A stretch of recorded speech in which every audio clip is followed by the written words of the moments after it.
काला पानी, वो नाम जो किसी भी कैदी की रूह को कँपाने के लिए काफ़ी था। वो जगह जो जीवंत नर्क के समान थी।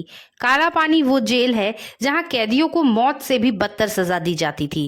काला पानी शब्द भारत में सबसे बड़ी और बुरी सज़ा के लिए एक मुहावरा बना हुआ है। क्या नाता है काला पानी जेल का भारत से और क्या है इसका पूरा इतिहास, बताएंगे आपको इस वीडियो में।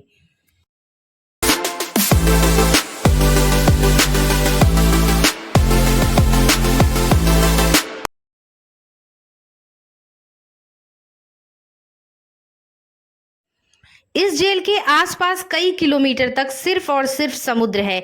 दुनिया के अधिकतर समुद्रों के पानी का रंग नीला होता है, पर इस द्वीप के समुद्र का पानी गहरे काले रंग का होने की वजह से इस जेल को काला पानी की जेल नाम दिया गया। इस जेल में कैदियों को एक दूसरे से अलग रखने के लिए हर एक कैदी को एक अलग सेल दी गई थी, इसीलिए इस जेल को सेलुलर जेल नाम दिया गया। ये जेल भारत के केंद्र शासित प्रदेश अंडमान और निकोबार द्वीप समूह की राजधानी पोर्ट ब्लेयर में है, जो कि मुख्य भारत की भूमि से हजारों किलोमीटर दूर है। इस जेल को ब्रिटिश सरकार ने बनवाया था। साल 1896 में इस जेल को ब्रिटिश सरकार ने बनाना शुरू करवाया और साल 1906 में ये जेल पूरी तरह बनकर तैयार हो गई। कुल 5,17,000 रुपए की लागत में इसे बनाया गया। जेल के मुख्य भवन में लाल ईंटों का इस्तेमाल किया गया है, जो कि बर्मा से लाई गई थी, जिसे आज हम सभी म्यांमार के नाम से जानते हैं। इस जेल को बनाने में कैदियों से ही मजदूरों का काम लिया गया था। जेल भवन की 7 शाखाएं थी और बीचों बीच एक टावर। इस टावर से ही सभी कैदियों पर नजर रखी जाती थी। ऊपर से देखने पर यह भवन साइकिल के पहियों की तरह दिखाई देता था।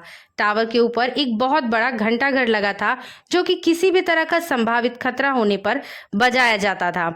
7 शाखाओं में हर शाखा में 3 मंजिलें थी और कुल 696 कोठरियां।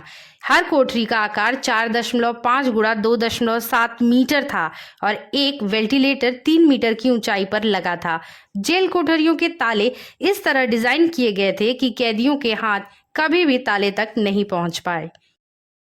इस जेल को अंग्रेजों ने भारतीय स्वतंत्रता संग्राम के सेनानियों को कैद रखने के लिए बनवाया था। ये जेल अंग्रेजों के भारतीयों पर किए गए अत्याचारों की मूक गवाह है। इस जेल में कितने ही भारतीयों को सजा दी गई और कितनों को फांसी दी गई, इसका कोई रिकॉर्ड मौजूद नहीं है।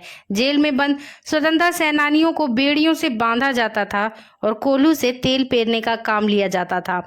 हर कैदी को एक दिन में 30 पाउंड नारियल और सरसों पेरना होता था। अगर कोई ऐसा नहीं कर पाता तो उसे बुरी तरह पीटा जाता था और कई दिनों तक भूखा भी रखा जाता था।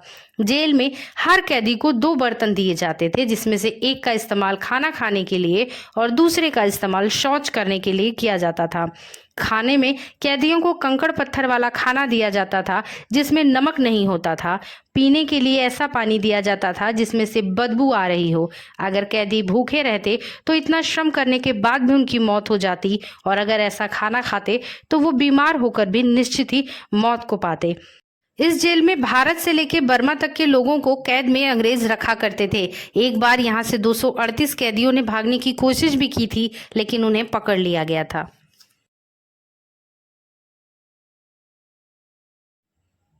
दूसरे विश्व युद्ध के दौरान जापानियों ने इस जेल पर कब्जा कर अंग्रेजों को ही यहाँ बंदी बना लिया और इस जेल की 2 शाखाओं को ध्वस्त कर दिया था। मगर युद्ध खत्म होते ही इस जेल पर फिर अंग्रेजों ने अपना कब्जा कर लिया। जब भारत को आजादी मिली तो इसकी 2 और शाखाओं को ध्वस्त कर दिया गया। बाकी बची 3 शाखाओं और मेन टावर को 11 फरवरी 1979 को भारत के तत्कालीन प्रधानमंत्री मोरारजी देसाई द्वारा राष्ट्रीय स्मारक घोषित कर दिया गया। 1963 में गोविंद वल्लभ पंत नाम से 500 बिस्तरों वाला एक अस्पताल खोला गया, जहां 40 डॉक्टर यहां के स्थानीय निवासियों की सेवा कर रहे हैं।